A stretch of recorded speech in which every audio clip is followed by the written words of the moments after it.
Failed the mission. I'll be erased by the system. On that day, I told Willow for the last time, you can still regret it. This is your final chance. She glanced disdainfully at the 10 young models I had deliberately pointed out. A few days later, she frantically looked for me after seeing news of me spitting blood online. But it was too late. I was done. Chapter 1. After 7 years of pursuing Willow, she was about to marry Makoto, who had just returned to the country. She looked at me coldly and handed me a check for 100 million, saying, as we agreed, this is your payment for being my stand-in. I ignored her because the system told me I had failed, and I would be out in 10 days. I was speechless. 100 million. Couldn't I enjoy it a bit longer before leaving?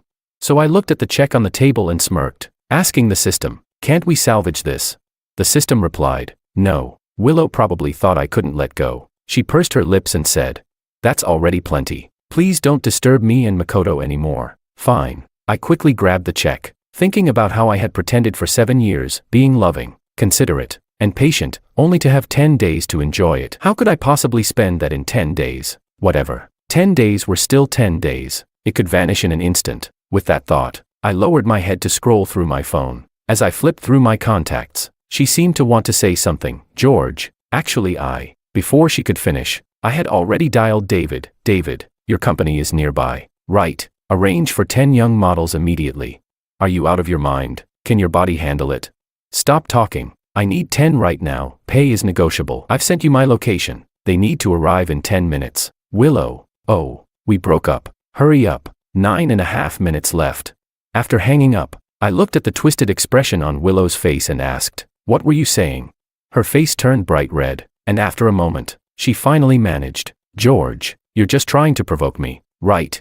I chuckled. Miss Lou, Boss Lou, why would I provoke you? I've lived a bland life. What's wrong with enjoying myself? Don't worry, I won't disturb you and Makoto. She was at a loss for words, and after a while, she resentfully said, you better remember your words. I nodded nonchalantly and waved at the 10 beauties just stepping out of the sports car. They greeted Willow and shyly called me, hello, brother. I was dizzy from the overwhelming attention, surrounded in a whirlwind of excitement. As I walked out with the girls, I paused at the door and looked back at the indignant Willow, saying, you can still regret this. This is your final chance. Her eyes widened in disbelief as she glanced at us and bit her lip. I don't need it. You should be careful. If you develop these bad habits, even 100 million won't last you a month. Don't come looking for me later, I replied. Don't worry, I keep my promises. A month. I only had 10 days left. Chapter 2. Turning away, I felt a heaviness in my chest for some reason. Was it just this body's reaction? I looked down to see a girl beside me reaching out her hand. Over the years, Willow and I had only each other. We had an agreement to keep our distance from the opposite sex outside work, but now, I took the girl's hand, one in each hand, behind me. I felt Willow's gaze piercing into our hands. Let's go. First, we'll exchange money at the bank, then I'll treat you all to a big meal. I smiled, gripping the girl's hand tightly. These days, I planned to do everything I couldn't do over the past 7 years. After exchanging the money into my name, I took the 10 models to the best restaurant in City A. We booked the whole place. I ordered all my favorite dishes. After eating, we visited various attractions, places I had missed over the years. Having spent 7 years in this world, there were many places I actually liked. At night, I took all 10 girls out to party, drinking and dancing together. The vibrant nightlife was my favorite. While enjoying myself, I suddenly thought I saw Willow's cold face in the crowd. Just as I was about to move closer to confirm, a paparazzo squeezed through, looking indignant, and asked, excuse me, are you Mr. George? Don't you care that Miss Lou might be heartbroken by your actions? Heartbroken? I waved my hand dismissively, saying, we've broken up. The paparazzi exchanged glances and continued, are you heartbroken because Miss Lou dumped you? Which drove you to drown your sorrows in drink? Heartbroken, drowning sorrows? I replied. What are you talking about? This is just my nature. I've wanted to do this for years. These past years have been stifling, and if you hadn't mentioned her, I'd almost forgotten about Willow. After 7 years, I ultimately failed to win her over. I never entered her heart. Why should these paparazzi rub salt in my wounds? Besides, I had no feelings for her. She was merely my target. She only claimed I was her choice when her parents opposed our relationship. She silently cried for me when I was in pain during work gatherings. She encouraged me when I felt lost and secretly contacted people to help me. Before she returned, she was just a silly girl who often questioned my love for her with tears. I had another target in the next world, an entire forest ahead. She meant nothing to me. What a buzzkill. A beautiful day ruined by them. I looked up where I had seen Willow and found nothing. I must have been mistaken. The paparazzi still wanted to ask, so I quickly signaled the 10 girls to leave. Before departing, I tossed out, "If you want to take pictures or write, fine, but can you stop bothering me? Don't ask so many questions." Then, feeling tipsy, I took the 10 girls back to the hotel. The front desk asked how many rooms I wanted. How many?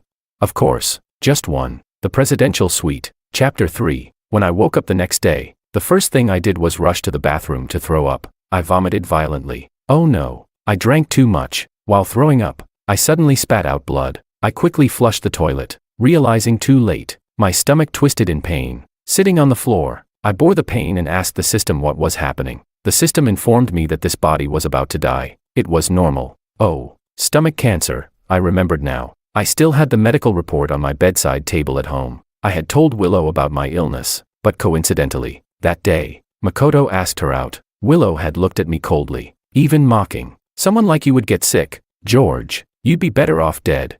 Well, it seemed her wish would come true. I was really going to die. It hurt so much. I was rolling on the floor. As I rolled, I suddenly caught sight of a huge screen outside, looping the wedding announcement. Miss Lou Willow will hold a grand wedding with Makoto in 9 days. It even showed their wedding photos. Makoto held Willow's hand, her face displaying a warmth I had never seen before. My stomach hurt even more. Everything hurt. I was about to die. "System, can I leave early? I can't take it anymore," I asked. The system replied that I couldn't. "Isn't there a fruit in the system shop called no pain, no gain exchange for that?" The system asked. "Are you sure? You need to have completed several world's tasks to earn the points for it." Exchange. I was in so much pain. The tasks in previous worlds were different. A few times were chaotic, and I had been seriously injured, but nothing compared to this pain. Okay, a red fruit appeared in my hand, and I reluctantly popped it into my mouth. It melted instantly and worked immediately. The excruciating pain that had almost killed me vanished in an instant. I lay on the floor, gasping, listening to the system's voice. The no pain, no gain fruit is effective only in this world. During this time, whether the host is hit by a car or whatever, there will be no pain perception, but bleeding and other phenomena will still occur. So, I would still break bones or spit blood, just without the pain. All right, I understood. After lying there for a while, the girls I had exhausted started waking up one by one. They came over to help me. After some tidying up, we began our day's agenda. Just as we reached the hotel front desk, we unexpectedly ran into Willow, who had come to the hotel with Makoto. What a coincidence. The front desk clearly announced, "Hello, Mr. George. Do you need to extend the suite you booked yesterday with these ladies?" Chapter 4. Extend. Why wouldn't I extend? This was the most expensive hotel in the city. I turned to let the front desk process the payment. I could feel Willow's gaze drilling into my back. I couldn't be blamed for this. I had come to the hotel first. She and Makoto came later. I hadn't intruded on their lives. The front desk quickly completed the transaction, and I walked past them with the 10 girls, not glancing at Willow even once. Chapter 5. My schedule was packed. I took the 10 girls to various scenic spots, indulging in food and drinks. Entertainment headlines, aside from Willow's wedding news, were all about me. Hashtag 10 beauties at my side. Hashtag George becomes James Bond. Hashtag George living his best life. They followed me around, and I didn't care. Online, there were mixed opinions, mostly negative, but I was indifferent since I was about to leave. Besides hiring 10 models, I also hired some bodyguards to ensure my plans went uninterrupted. I had only a few days. I was busy. 4 days. I ate, shopped, and partied at night, sometimes returning to the hotel and sometimes not. It was a blast. One evening, just as I was about to switch to another bar, Makoto blocked my way. "Is there something you need?" I asked directly. "Can we find a place to talk?" He said. "Just say it. I'm in a hurry," I replied. "Busy." He seemed a bit angry but then calmed down to continue. "Aren't you just upset that I took your girlfriend? There's a saying, what's meant to be will be, and what's not meant to be shouldn't be forced. As a man, you should be able to let go. It's petty of you to seek revenge by flaunting your presence after the breakup, making Willow uncomfortable. Do you realize that?" I was dumbfounded. I actually laughed. I asked, "Why would I be upset? Besides, why does it matter to you if I am or not? What I do with the girls has nothing to do with you. And whether Willow feels uncomfortable or not, why would I care? If you call this revenge, I just find it funny. Friend, you probably know nothing about revenge." I couldn't help but recall the last world's protagonist lying paralyzed in bed and burst into laughter. He instinctively took a step back, looking wary. I looked at his face. which resembled mine 7 parts out of 10. Willow had been with me for 7 years because of this face. Since we met, per our agreement, whenever we fought for life, she would call me Makoto, except the night before he returned. That night, she drank a lot, her eyes hazy yet serious as she buried her head in my chest, mumbling, "George, I love you so much." At that moment, I almost believed she truly loved me. Unfortunately, I still failed to take her place, and they were still getting married. I looked up at the billboards still towering in the city, announcing their wedding set for tomorrow. Turns out today was already the 9th day. Chapter 6.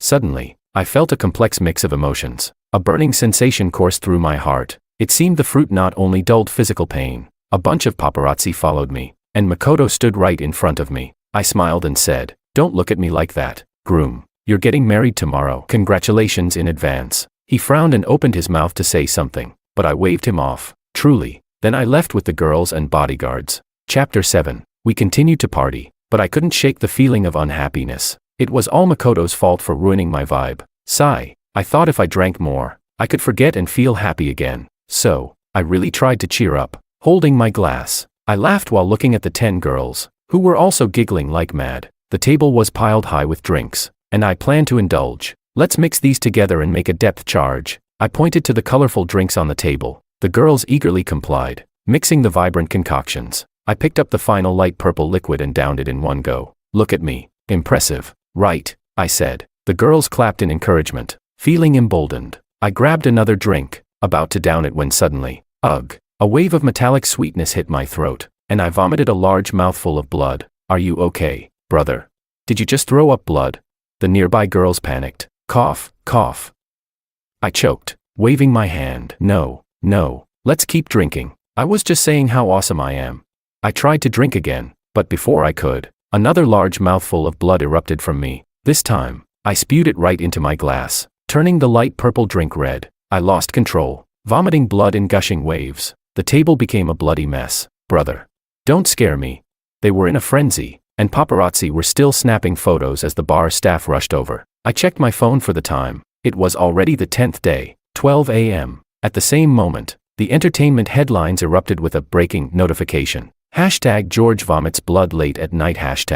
Chapter 8. As I settled the bill and left with the girls, the crowd around us was suffocating. Fortunately, my bodyguards were numerous enough to clear a path. They later tried to follow me, but since I had been a racer in another world, I knew how to lose them. So, I ultimately escaped everyone and sat alone in my car in the wilderness. My phone buzzed incessantly, with notifications popping up. #George's personality change. #George's intentions behind blood vomiting on Willow's wedding day. #Willow and Makoto's wedding. One after another. It seemed endless. Countless people who had my contact information kept messaging and calling. There were various nasty comments under many accounts. "George, you're pathetic. Purposely causing a scene on their wedding day. Why don't you just die? They're meant for each other. If you're a stand-in, you should act like one. Do you understand?" I scanned through the comments and smiled helplessly. Even knowing these were just things from they still made me unhappy. I picked up my phone, ignoring the rest, and answered David's incoming call. "George, you." Before David could finish, I cut in. "David, I sent those girls home. The pay for these days should go into your company account as we agreed. Please check. Is now really the time for this?" David was almost furious. "What's going on? Didn't you say you'd have them with you to forget Willow and start anew? What's with this nonsense?" I gazed out the car window at the starry sky and said, "I didn't mean to. I had no idea I would end up vomiting blood. They said that blood looked quite real," David remarked, then fell silent for a moment before saying, "You don't mean to say you really?"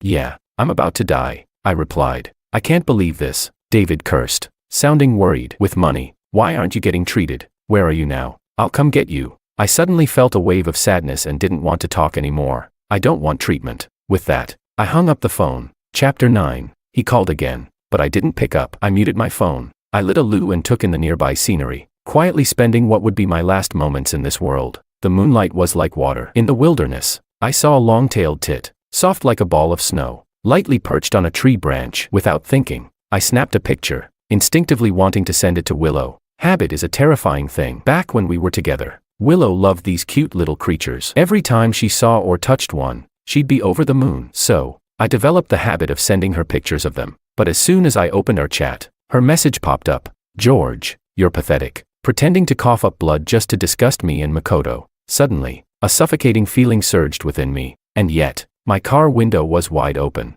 Forget it, I won't send it to her. I had forgotten we'd broken up. I hadn't changed the habits I'd developed while pursuing her. I exited the chat and posted the picture of the bird on my own social media platform. I captioned it, "A nimble little snowball." I had barely posted it before my account got flooded. Ruining someone's wedding. George, that's a new low.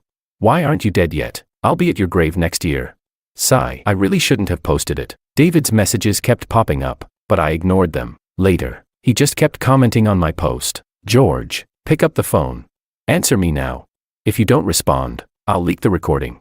And then there was a notification marked as a favorite from Willow. I've always been marrying Makoto. I'm not your possession. If you truly love me, you'd let go. A good ex should act as if he were dead. Chapter 10. A trembling wave of bitterness spread from deep within me, making it hard to breathe. All I could do was keep scrolling on my phone with my shaking fingers. I deleted all of Willow's contacts and slumped against my seat. Notifications kept flooding in. People were saying all kinds of things, but I didn't bother to look anymore. What was this suffocating feeling that I couldn't quite put into words? Wasn't I supposed to be immune to pain after eating that no-pain fruit? Why did I still feel like this? I cursed and accused the system of giving me faulty goods. The system told me that while I indeed couldn't feel physical pain, certain emotional reactions were unavoidable. It said, "You're just too upset right now." I gritted my teeth and stayed silent. It didn't hurt, but it was unbearable. Her message kept echoing in my head. If I wasn't so weak, I'd show them what revenge really looks like. But there's no point. What good is it to say all this? I asked the system, "How long is this going to last?" The system replied, "Calm down. Host 6 or 7 hours, and you'll be fine. I'll set you up with a sweet romance in the next world." I scoffed. 6 or 7 hours because of this woman. Every extra minute is a loss. I'm done. Without waiting for the system to finish, I grabbed a knife from the drawer and ended it in one swift stroke. The system was stunned and said, "Host, why didn't you let me finish?"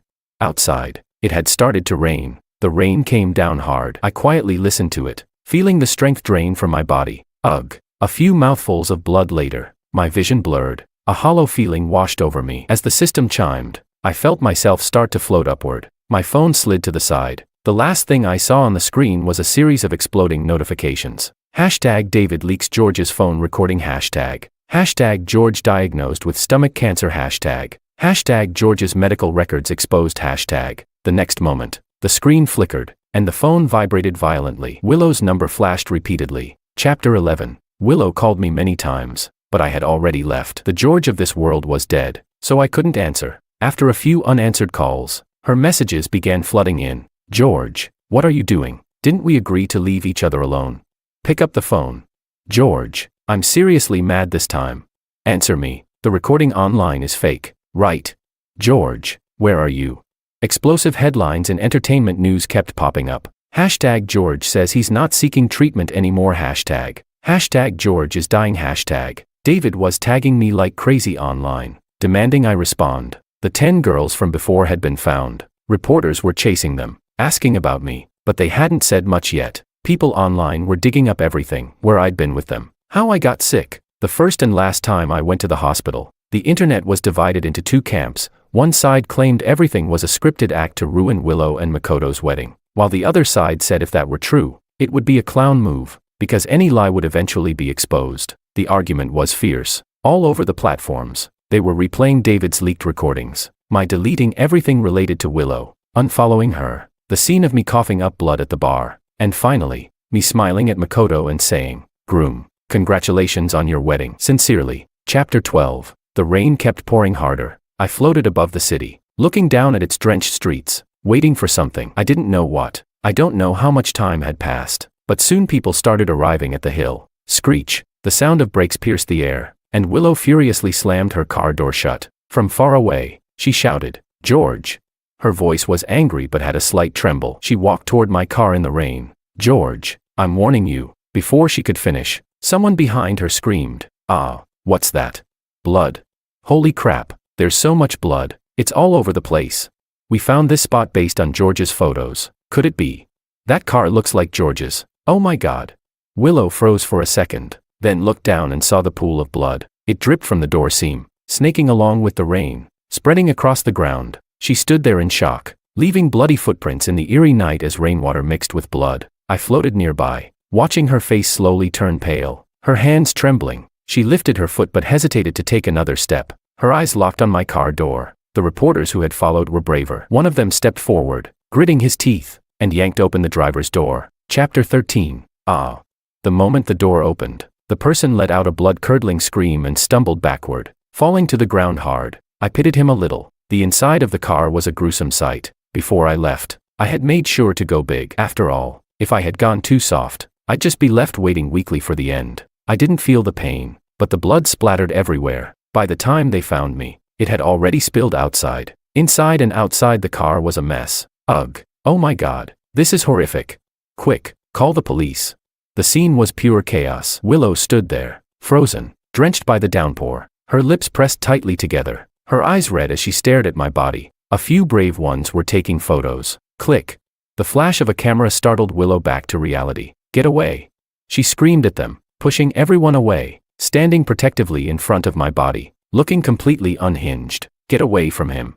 Some of the people tried to say something, but after exchanging glances, they backed off. Once everyone had left, Willow stood there, staring at my body. George. She called my name. George. She reached out and pushed me. George, wake up. She kept shaking me, but my body just slumped lifelessly. She held me tightly, as if she wanted to bury herself in me. Blood and tears soaked into her dress, spreading in large patches as she cried out, her wails echoing across the hill. I floated above, watching her. What a bore. 7 years of chasing her, enduring her cold indifference countless times, and now she acts like this. What's the point? Chapter 14. The rain poured relentlessly as David arrived with the police. He stared at my body in disbelief. No. He rushed forward and shoved Willow to the ground. David and I were great friends. In this world, I lost my parents long ago, and when we first met, neither of us had the careers we do now. In the early days, we supported each other through the struggles. Even after we both built our own careers and lives, we stayed close. That's why, back then, I called David directly and asked him to find 10 girls for me. He didn't ask any questions and arranged it without hesitation. He roughly pushed Willow aside, glaring at her with disdain as he sneered. Aren't you the bride? Why aren't you busy preparing for your wedding? What are you doing here? You two broke up, didn't you? You're the one who told him to stop disgusting you and Makoto. So what? Now it's not disgusting anymore? You can't even let go of him. You're so pathetic. Enough with the act. Would George have ended up like this if it weren't for you? Get lost. What a joke. Remember, Willow, every anniversary of your wedding will now also be the anniversary of George's death. You'll carry a life on your conscience. Don't forget to light a candle for George while you're celebrating. Willow tried to speak, but David had already turned his attention to the police officers. The officers ignored the argument between them and went straight to inspect my body. Everything was pretty clear. After all, I was somewhat of a public figure, and this was my usual car. To prevent certain situations, I'd installed a 24-hour dual-camera dashcam, so they could see the inside of the car too. After checking the footage and conducting some other investigations, they basically ruled out foul play. Still, one of the people reviewing the dashcam footage muttered, he was really ruthless to himself. No hesitation at all. I felt a bit embarrassed hearing that. After all, I'd eaten the no-pain fruit, so I didn't feel anything, and I'd also had quite a bit to drink beforehand. So, luckily, I was a soul now, so I wasn't too bothered. But David's eyes turned red. He glared at Willow, who remained silent, and said angrily, George told me he didn't want to live anymore. Looking at the blood that had spread everywhere, David gritted his teeth and said, with this much blood, he must have been in so much pain. I was speechless. Bro, you're overthinking it. I just checked out early. Seeing you like this makes me feel guilty. I wanted to tell him that, but I remembered he couldn't see me. Sigh. Forget it. Chapter 15. After that, the authorities comforted David and asked both him and Willow to cooperate with the follow-up investigation. Since they'd mostly ruled out homicide, the process went fairly smoothly. Willow remained silent, her head bowed. I couldn't see her expression, but her fists were clenched so tightly that her nails dug into her skin. As soon as they left the police station, reporters swarmed them. Miss Liu, do you have any comment on George's death? Miss Liu, will your wedding with Makoto still take place today? Miss Liu, George's medical records have been leaked online. What do you have to say about him ending his life this way? The questions bombarded her, but her only response was silence. In the crowd, she was jostled and looked uncomfortable. She didn't say a word, only turned to David and asked, can you give him to me? David let out a cold laugh. You're not his wife. Why should I give him to you? You were the one who told him to leave. David's eyes were bloodshot as he spoke slowly and clearly. Now he's granted your wish. He won't bother you anymore. You should be happy, bride. Stop acting. Who are you performing for? It's unnecessary." With that, I saw him wipe his eyes and walk away, leaving Willow behind in the crowd. I watched David's retreating figure and sighed deeply. The rain had stopped, but the crowd kept growing. The internet had already exploded. Some of the media outlets who found my body alongside Willow had been live streaming at the time. Although they quickly turned off the cameras and their streams were taken down, plenty of people had already seen the scene. When the car door opened, that horrific sight had spread uncontrollably. Everyone knew I was dead, and that my death was gruesome, and that I died on Willow's wedding day. George has been confirmed dead. Reliable sources state it was a suicide, and the circumstances were tragic. George's medical records have been leaked. Experts say he could have been saved, maybe even lived longer. According to reliable sources, George received $1 billion breakup fee after his split with Willow. There was no issue with paying for treatment. Based on his phone call with David, it seems George didn't want to live. Before his death, George left everything to David. Online, public opinion exploded, and soon interviews with those 10 girls spread like wildfire. George wasn't like you think. He was pure-hearted. Nothing happened between us. They say we stayed in the same hotel room, but the suite was huge. We didn't do anything. I silently mouthed, "Shut up, you're making it sound like I couldn't do anything. I was sick, you hear me? What's wrong with your brains?" Luis, with teary eyes, said, "It was obvious George did it on purpose. The day he invited us over was the day he broke up with Willow. He didn't say it, but we all guessed he was trying to see if Miss Lou would stop him." Laura nodded and added, "That day, when we left, he said it was Willow's last chance." I was speechless. I jumped up, silently swearing, "You guessed right, but next time, stop guessing. Can't it be that I was really giving her one last chance?" She continued, "When George got drunk, he called out Miss Lou's name in his sleep. He must have loved Willow. Everyone knows it was Miss Lou who didn't want him anymore, but he still acted this way, taking all the blame on himself. We didn't know he was sick. He filled his days with so many things. We thought he was just trying to forget Miss Lou, but looking back now, he was clearly sick, still drinking. It must have hurt. Maybe he just didn't want to live anymore." By this point, I was beyond the capacity to even comment. Sure, I called out Willow's name, but in my dreams, I was pointing at her and cursing her. I was lucky to be a ghost now. If not, wouldn't this be a case of dying from social embarrassment? Chapter 16. It's ironic. When I was alive, countless people said it was my fault that Willow and I broke up. People cursed me, calling me a disgrace, saying I had no self-awareness, and that I deliberately tried to ruin Willow's wedding. But after I died, suddenly everyone started liking me. Some were even editing videos of me, creating tear-jerking montages. Now everyone was talking about how much I loved Willow. Everyone was mourning me. The outpouring of sympathy online was strangely unified. What a joke. I sat in Willow's car, watching her miserable face, wondering what she was thinking. Just now, her assistant Lisa had arrived with some people to get her out of the chaos. Now they were driving back. Lisa sat in the front seat and glanced at Willow in the back. "Miss Lou, where should we go? Every place is surrounded. The whole city is on edge." After a pause, Lisa hesitated. "And about Makoto?" She trailed off, not daring to continue. The car kept moving in circles through the city. Chapter 17. After circling the city 3 times, Willow suddenly said, "Stop the car." The driver immediately pulled over. "Get out," she ordered. The driver and Lisa exchanged glances before following her command and stepping out of the car. Willow moved to the driver's seat and started the engine. "Miss Lou." Lisa quickly rushed over, worried. "What are you doing?" "Wedding's cancelled," was all Willow said before driving off. I hitched a ride, sitting in the passenger seat, watching the scenery rush by. The streetlights flickered in and out, casting shadows on her face. I stared at her profile, unsure of what I felt. She drove to my old house. 723,521. That was the password. July 23rd. Her birthday. I hadn't been back here in days. The house was covered in a layer of dust. She turned on the lights and stood in the entryway, staring blankly at the photo of us hanging on the wall. "George." Her voice echoed in the empty house. There was no reply. Chapter 18. "George." She called again, as if I'd suddenly pop out and say, "Just kidding." Surprise. But of course, there was nothing. The only sound in the house was her own voice. She started rummaging through everything, overturning drawers and cabinets, as if desperately searching for something, leaving the entire place in disarray. I don't know how long she searched, but eventually, she found my old diagnosis report in the nightstand. Her hands trembled as she flipped through it. "This can't be real. George, you must be lying to me," she muttered to herself as she read, until she reached the final result. Stomach cancer. Mid-stage. Urgent hospitalization recommended. A single tear fell onto the date of the report. That was the day I went to see her. Her hand shook, and in the next moment, she ripped the report into shreds, tore it to pieces. As if doing so would make everything disappear, she stormed through the house, angry and frustrated, like a madwoman. Finally, she grabbed a bottle of alcohol from my fridge and started drinking. Her phone buzzed. She glanced at it, seeing a message from Lisa. Miss Lou, I got the dashcam footage from the police. I've sent it to your email. Please check it. A second later, another notification popped up, a new email. She opened it and clicked on the video.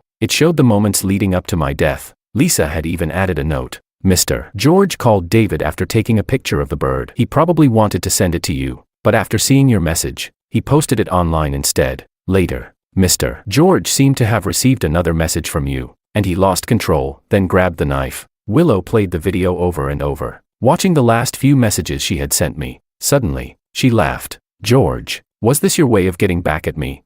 She laughed, tears streaming down her face. Well, you succeeded. Chapter 19. I was speechless. How could she think someone would use their life to get revenge?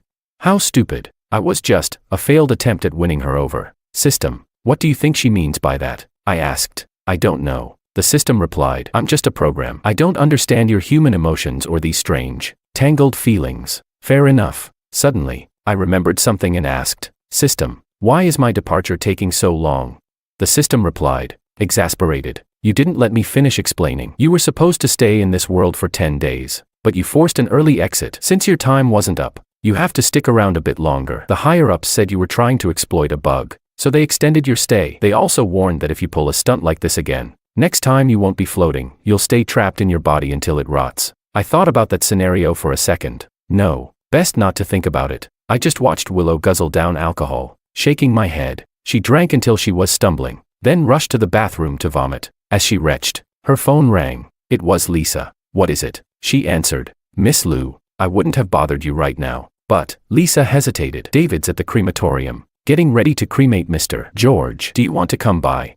Willow froze for a moment before responding. The address. After getting it from Lisa, she rushed to the crematorium. She arrived just as they were about to place me into the furnace. Watching this scene unfold felt strange to me. Wait.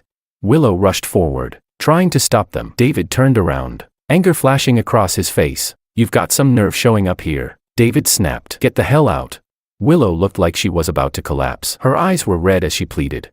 David, I just want to see him one last time. See him. David let out a bitter laugh. Don't tell me you haven't watched the dashcam footage. If it weren't for you, he wouldn't have died like this.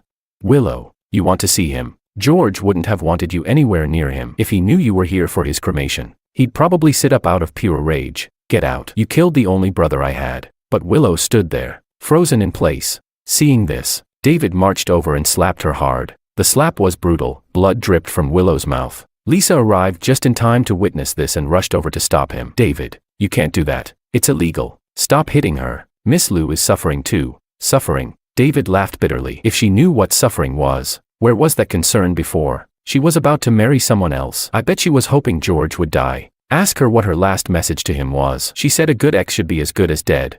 That's not how it is. Lisa tried to defend her, standing in between them. I don't know how to explain, but you can't hit a woman. Lisa's words were cut short by a slap from David as well. Lisa winced in pain, unable to speak. David used the moment to glare at Willow, who was staring blankly at my body. Why aren't you saying anything? David demanded. Can't speak, or do you need someone else to speak for you? Willow's lips were pressed into a tight line. She didn't say a word. Say something. David suddenly screamed, losing control. He looked utterly heartbroken. I suddenly felt overwhelmed with sadness. I wanted to tell him not to be so upset, to tell him I was okay, that I'd be moving on to another world soon. But no matter what I wanted to say, he couldn't hear me anymore. Willow's lips finally moved. After a long pause, she whispered, I'm sorry. Sorry. David laughed coldly. You're sorry. His laughter was harsh as he glared at Willow, then said viciously, if you're really sorry, then fine. You can join him. I'll let you see him one last time. Chapter 20. Willow finally lifted her head. Blood still trickled from the corner of her mouth, dripping onto her blood-stained dress, spreading across the fabric. She didn't say anything, just stood there. David was ready to mock her, but in the next instant, blood splattered. Miss Lou. Lisa rushed over, but it was too late. Willow acted quickly, doing the same thing I had. Doctor, call a doctor. Lisa had already wrestled the knife from Willow's hand and was trying to stop the bleeding while dialing 911, but Willow shoved her aside. She looked at David, who stood frozen in shock, and said, I want to see him one last time. David's fists clenched so tightly his knuckles turned white. I'll take that as a yes, Willow said, then slowly walked toward my body. She stood next to me, not speaking, just looking. Blood continued to flow, her face growing paler by the second. As the sound of the ambulance sirens echoed in the distance, David asked her one final question. Did you love him? Willow stared blankly at me, her lips pale from blood loss. I don't know, she replied. I just feel, she said, really sad. It feels like my heart is broken. David opened his mouth as if to say something, but in the end, he stayed silent. Over here. This way, doctor. She's here. Lisa's voice called out from afar. Willow took one last look at my body, then whispered, I'm sorry, I'll be with you soon. She bent down, as if to kiss me one final time, but collapsed before she could reach me. Lisa and the medics arrived in a frenzy, rushing to get Willow into the ambulance. The sound of sirens grew louder as they took her away. David stood there, deep in thought, before finally shaking his head. So, are we going through with the cremation? One of the staff members asked, breaking the silence. David snapped out of his thoughts and nodded. All right then, the worker said as he began the procedure. I watched as my body was consumed by flames, turning into ash. I asked the system, do you think she loved me or not? Are you seriously catching feelings right now? The system teased, annoyed. I cursed back. Why do you always interpret it that way? I just want to know if she loved me. If she did, does that mean my mission is complete? Can I cash in my points?